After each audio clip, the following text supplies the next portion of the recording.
আসসালামু আলাইকুম। Home of ম্যাথের আজকের ভিডিওতে স্বাগত জানাচ্ছি সবাইকে। আজকের ভিডিওটা হচ্ছে সপ্তম শ্রেণীর স্টুডেন্টদের জন্য। এখানে একটি সৃজনশীল প্রশ্নের সমাধান করার চেষ্টা করব। আশা করি পরীক্ষায় এই প্রশ্নগুলো তোমাদের কাজে লাগবে। তাহলে চলো সরাসরি অঙ্কে চলে যাই। খেয়াল করো, এখানে একটি উদ্দীপক দেওয়া আছে, যেটা হচ্ছে নিলয় 2187 সংখ্যাটির বর্গমূল নির্ণয় করতে গিয়ে দেখল যে সংখ্যাটি পূর্ণবর্গ সংখ্যা নয়। এখান থেকে আমাদের তিনটি প্রশ্নের উত্তর দিতে হবে। তো দেখো, প্রথম প্রশ্নটা কি, যে সংখ্যাটির বর্গ কত। তার আগে খেয়াল করো, এখানে একটা কথা ছিল কি, যে সংখ্যাটি পূর্ণবর্গ সংখ্যা নয়। তো আমাদেরকে কিন্তু বুঝতে হবে যে পূর্ণবর্গ সংখ্যাটা কি।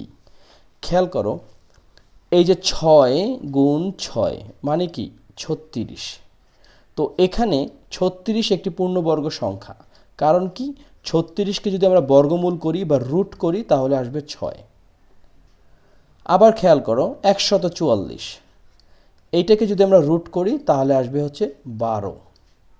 অর্থাৎ খেয়াল করো, এই 144কে 12 গুণ 12, এটা একটা হচ্ছে পূর্ণবর্গ সংখ্যার উদাহরণ। অর্থাৎ আমরা জানি কি, কোনো সংখ্যাকে বর্গ করা মানে কি ওই সংখ্যা দিয়েই আবার গুণ করা। আর পূর্ণবর্গ সংখ্যা হচ্ছে কি, যখন রুট করা হবে তখন যখন একটি মৌলিক নাম্বার আসতেছে বা একটি সংখ্যা যখন আসবে, সেটা হচ্ছে পূর্ণবর্গ সংখ্যা। পূর্ণবর্গ সংখ্যা নিয়ে আমাদের কোনো ডাউট নেই। যেমন 100কে আমরা যদি রুট করি তাহলে আসবে 10। একটি মানে এখানে কিন্তু কোনো দশমিক বা ভগ্নাংশ নেই। তাই হচ্ছে 100 একটি পূর্ণবর্গ সংখ্যা। তো 2187কে যখন বর্গমূল করা হয়েছে, নিশ্চয়ই কোনো অবশিষ্ট ছিল, যে কারণে এটা একটি পূর্ণবর্গ সংখ্যা নয়। তো এই বিষয়টা আমরা পরে আরও বুঝতে পারবো। তো প্রথম প্রশ্নটা কি, সংখ্যাটির বর্গ কত। ক নাম্বারটা যদি করি, 2187 এর বর্গ। 2187 বর্গ নির্ণয় করতে গেলে আমাদেরকে যে কাজটা করতে হবে, সমান হচ্ছে কি 2187 গুণ 2187। অর্থাৎ বর্গ মানে কি, যে সংখ্যাটা আছে ওই সংখ্যাটা কি ওই সংখ্যা দ্বারা গুণ করা। তো আমরা যদি ক্যালকুলেটরের সহায়তা নিই তাহলে কত আসতেছে খেয়াল করো, 2187 গুণ 2187। তাহলে কত হবে এটা? এটা হবে হইতেছে গিয়ে, আমরা যদি লিখি এভাবে, যে 4 7 8 2 9 6 9। বেশ বড় একটা সংখ্যা। এটা হচ্ছে গিয়ে 2187 বর্গ। যেখানে বলছে কি সংখ্যাটি কত, এখানে তোমরা একটা কাজ করতে পারো, লিখতে পারো এখানে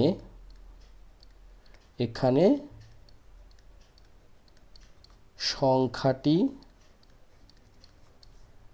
2187।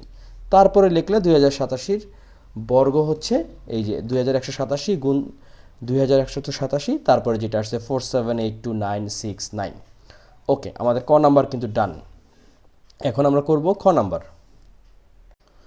খ নাম্বার অঙ্কটা যদি দেখি, যেখানে কি দেওয়া আছে, যে সংখ্যাটিকে কোন ক্ষুদ্রতম সংখ্যা দ্বারা ভাগ করলে সংখ্যাটি পূর্ণবর্গ সংখ্যা হবে।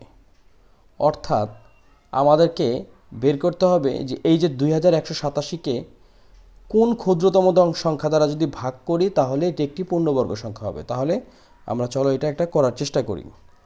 তো এখানে আমরা যদি একটা কাজ করি, যে আমরা যদি একটা মৌলিক গুণনীয়ক তৈরি করি, যে এখানে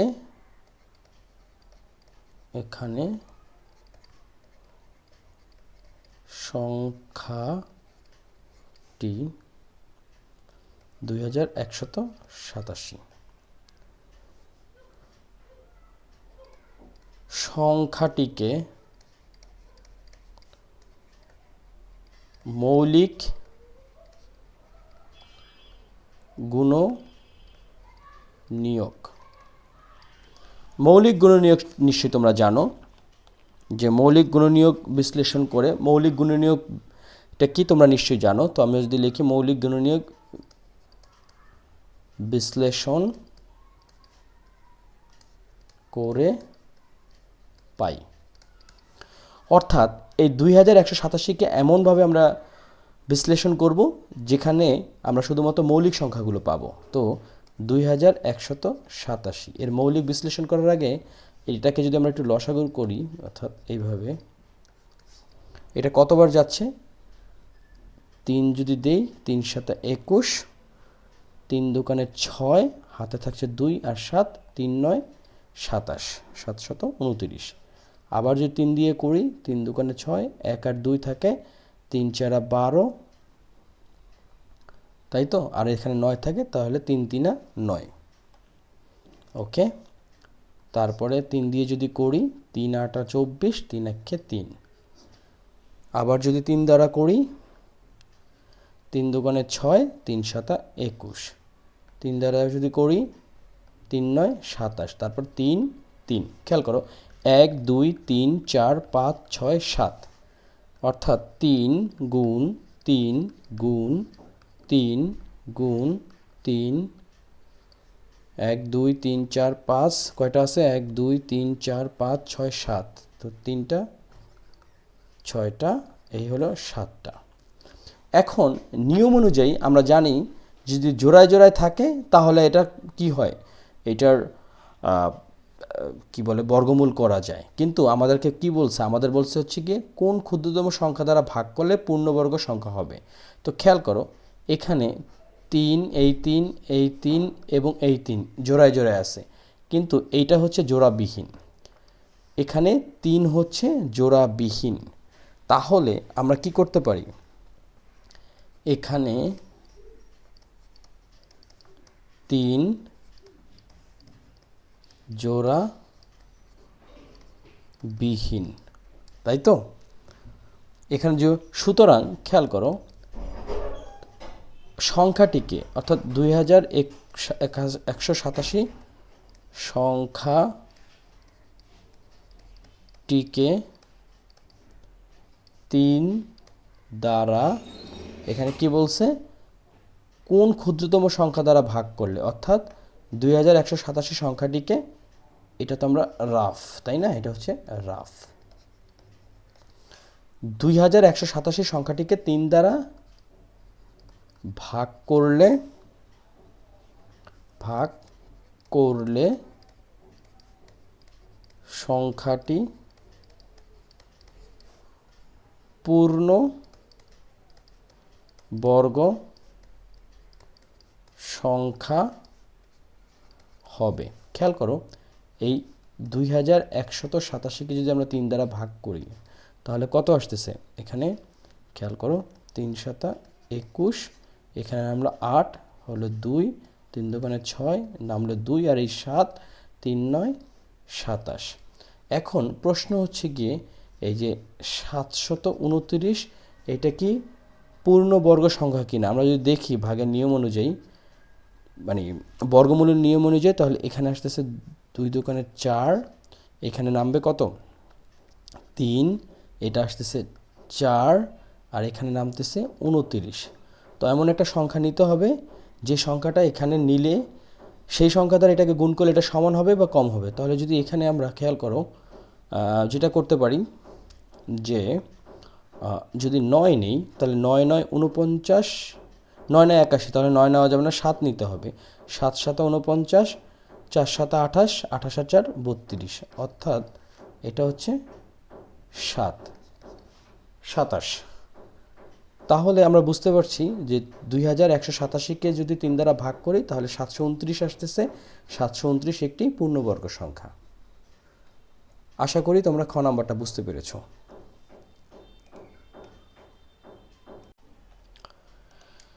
গ নাম্বার অঙ্কটা যদি দেখি, যেখানে লেখা আছে সংখ্যাটিকে 3 দ্বারা গুণ করে গুণফলের বর্গমূল ভাগ প্রক্রিয়ায় নির্ণয় করো।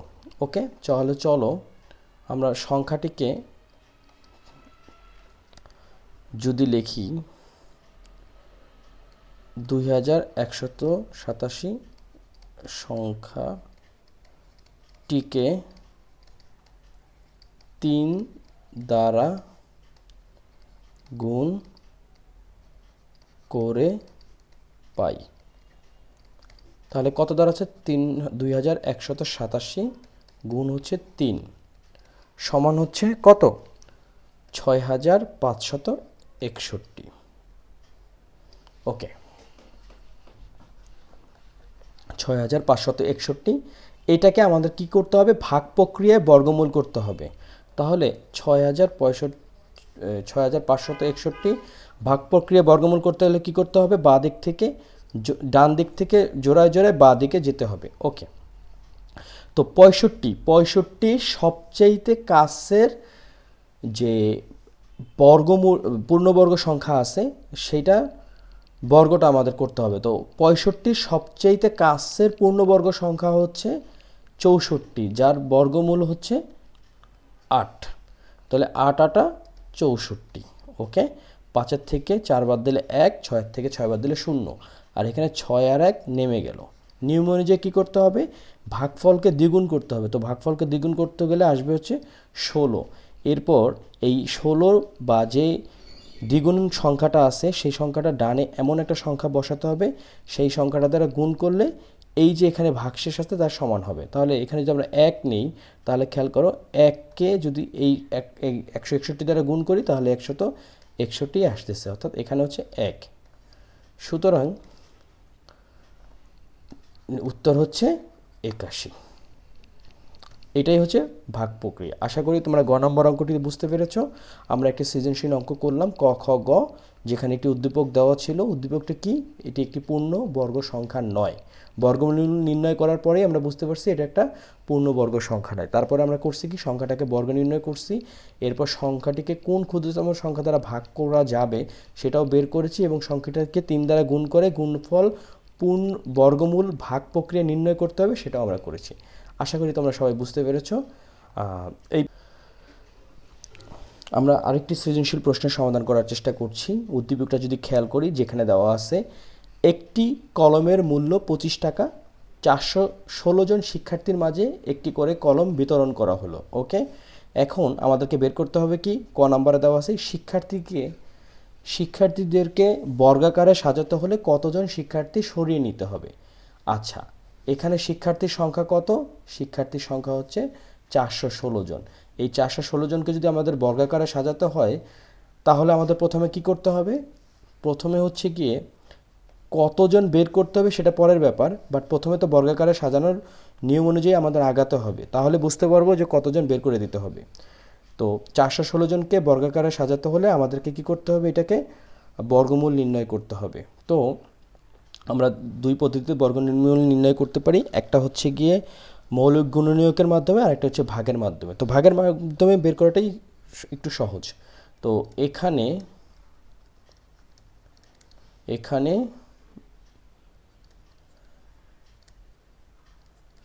শিক্ষার্থীর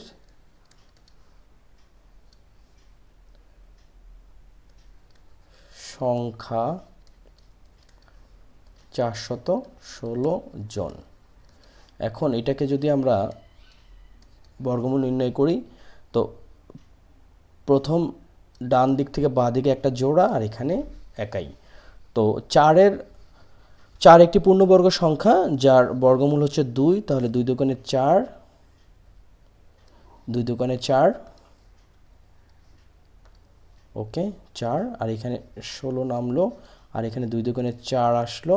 তাহলে এখানে কোন সংখ্যাটি বসাতে হবে যাতে আমাদের এটি কি হয়, একটি পূর্ণবর্গ সংখ্যা হয়। খেয়াল করো, কোনোভাবেই যদি এখানে আমরা যাই বসাই না কেন, খেয়াল করো এখানে আমরা যাই বসাই না কেন সেটা কিন্তু এই 16 থেকে বেশি হবে। তাহলে এখানে আমরা যদি 0 বসাই, তাহলে এই যে 0 যদি বসাই তাহলে কি হবে, এখানে এই যে 0 0 ভাগফল থাকতেছে কত, 16। তাহলে আমরা 16 জন শিক্ষার্থীকে সরিয়ে রাখলে কি হবে, শিক্ষার্থী সরিয়ে রাখলে তাদেরকে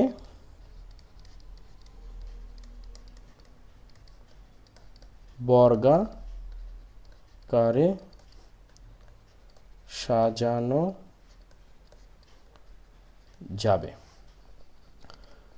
আশা করি ক নম্বরটা বুঝতে পেরেছে। এবার চলো আমরা খ নম্বর অঙ্কটা করি।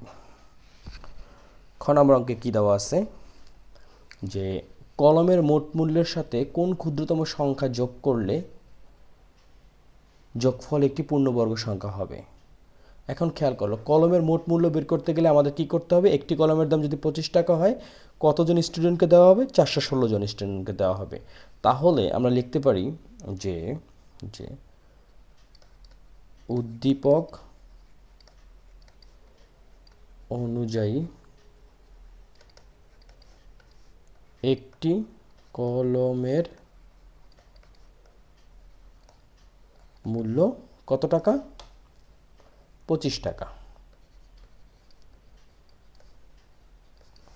সুতরাং 416টি কলমের মূল্য 25 গুণ 416 টাকা, বা কত হবে? 25কে 416 দ্বারা যদি গুণ করি তাহলে 10,400 টাকা। এখন খেয়াল করো, প্রশ্নটা কি যে কলমের মোট মূল্যের সাথে কোন ক্ষুদ্রতম সংখ্যা যোগ করলে, অর্থাৎ আমাদেরকে বেরতে হবে কোন ক্ষুদ্রতম সংখ্যা যোগ করলে যোগফল একটি পূর্ণবর্গ সংখ্যা হবে। তো এক্ষেত্রে নিয়মটা কি? আমরা প্রথমে যেটাকে করব যে এটা পূর্ণবর্গ সংখ্যা যে নয় সেটা প্রমাণ করার জন্য 10 4 0 0 এটাকে আমরা কি করব? বর্গমূল করব ভাগ প্রক্রিয়ায়। তাহলে এখানে কত আসতেছে? প্রথমে 1 1 1 0 আর 4 নামলো। এখানে কত আসতেছে? এখানে আসতেছে হচ্ছে 1কে যদি আমরা গুণ করি তাহলে আসতেছে 2, তাই তো?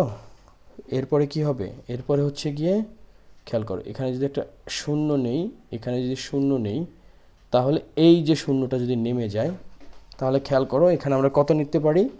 আমরা যদি 2 নেই তাহলে কিন্তু 2কে 202 দ্বারা গুণ করলে অবশ্যই 400 ক্রস করে ফেলবে। তাহলে এখানে নেব 1, এখানে হচ্ছে 1, 1রে 201 দ্বারা গুণ করলে 201, অর্থাৎ এখানে 9 হাতে 1 10 আছে কত? 10 থেকে 1 বাদ দিলে 9, আর হাতে হচ্ছে 1, 199 ভাগশেষ থাকছে। যেহেতু ভাগশেষ থাকছে তাহলে আমরা লিখতে পারি যে, যদি একটু বিশ্লেষণ করে লিখি, যেহেতু ওকে প্রদত্ত সংখ্যাটি কি বর্গমূল নির্ণয়ের সময় ভাগশেষ 199 আসছে, সেহেতু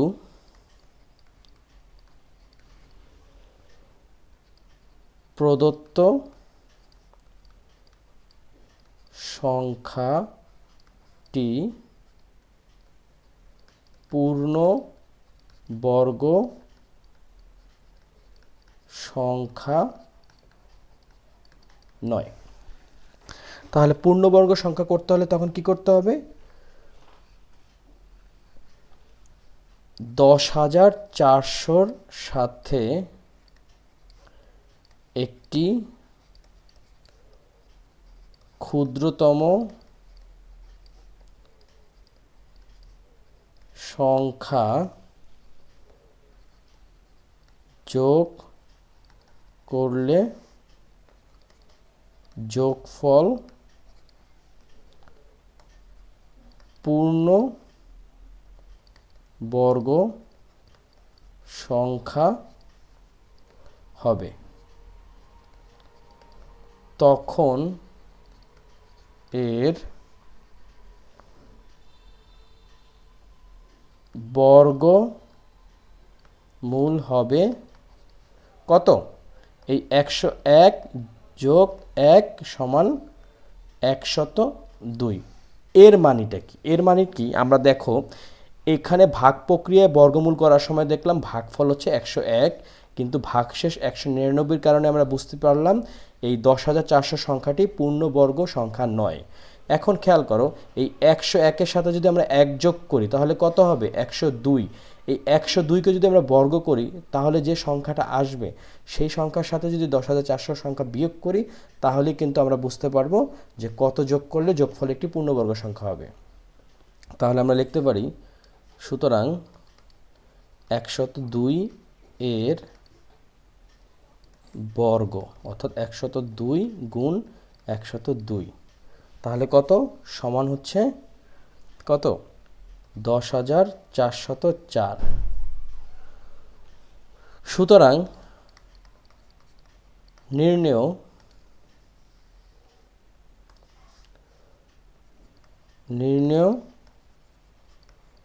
ক্ষুদ্রতম সংখ্যা এই 10,404 বিয়োগ 10,400 সমান 4। উত্তর হচ্ছে 4। আশা করি তোমরা এটা বুঝতে পেরেছ। মূল ব্যাপার হচ্ছে গিয়ে যখনই কোনো প্রশ্ন বলবে যে কোন ক্ষুদ্রতম সংখ্যা যোগ করলে যোগফল একটি পূর্ণবর্গ সংখ্যা হবে, তখন আমাদের কি করতে হবে? প্রথমে একটি বর্গমূল করতে হবে, দেখতে হবে যে কত ভাগশেষ থাকছে। যদি ভাগশেষ থাকে তাহলে প্রমাণ হবে যে এটা পূর্ণবর্গ সংখ্যা নয়, এবং ভাগফলের সাথে 1 যোগ করে, খেয়াল করো এই যে ভাগফলের সাথে আমরা 1 যোগ করেছি এবং এই যোগফলটাকে কি করছি? একটা বর্গ নির্ণয় করেছি, যেটা আসছে কত? 10,404। এই বর্গের সাথে যে মূল সংখ্যাটা আছে তাকে বিয়োগ করলেই যে বিয়োগফলটা পাওয়া যাবে সেটা হবে 4। তাহলে খেয়াল করো, এই যে কি বলে এটাকে, উদ্দীপক অনুযায়ী এখানে টোটাল কলমের দাম হচ্ছে 10,404, তার সাথে 4 যোগ করলেই সংখ্যাটি একটি পূর্ণবর্গ সংখ্যা হবে। আশা করি তোমরা খ নম্বর অঙ্কটি বুঝতে পেরেছো। তাহলে চলো আমরা গ নম্বর অঙ্কটি করি। গ নম্বর অঙ্কটা যদি দেখি, যেখানে দেওয়া আছে এমন একটি ক্রমিক সংখ্যা নির্ণয় করো যাদের বর্গের অন্তর একটি কলমের মূল্যের 4 গুণ অপেক্ষা 1 বেশি।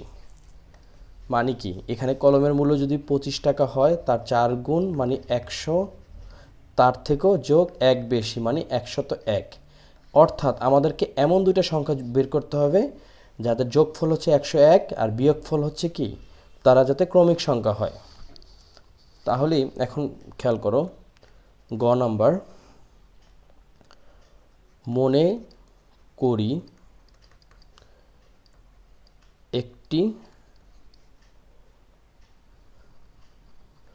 এমন একটি ক্রমিক সংখ্যা নির্ণয় করো। তো ক্রমিক সংখ্যার মানে কি? ক্রমান্বয়ের যে সংখ্যা। তো একটি সংখ্যা হচ্ছে ক, সুতরাং অপর সংখ্যা ক যোগ 1। অর্থাৎ এমন একটি ক্রমিক সংখ্যা, তো একটি ক্রমিক সংখ্যা যদি 1 হয় তাহলে পরের সংখ্যা 2 হবে, একটি সংখ্যা যদি 57 হয় পরের সংখ্যা 58 হবে, এটাই তো ক্রমিক সংখ্যা, তাই তো? এখন দেখো, যদি আমরা লিখি যে এবং কলমের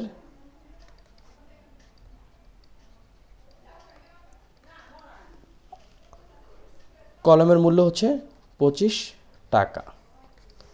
এখন প্রশ্ন মতে খেয়াল করো, প্রশ্ন মতে কি আছে? প্রশ্ন মতে হচ্ছে গিয়ে